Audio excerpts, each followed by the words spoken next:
So yun nga po kapamilya, no, welcome back sa aking official Facebook page, ang Nilaska TV.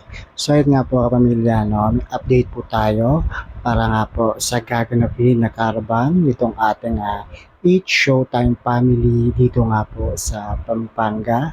Dito nga po sa SM City, Pampanga. At meron pa po itong motor guide.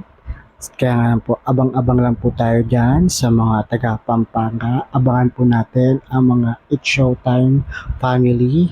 Andyan nga po sila Meme Vice at marami pa pong iba.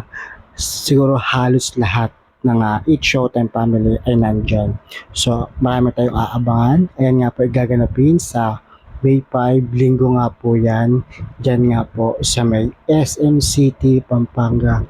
So ayan nga po kapamilya, no, abang-abang lang po tayo dyan at ito nga po paalala, free po ito at wala pong babayarang free entrance po, kaya nga naman po mag-enjoy po tayo mga kapamilya.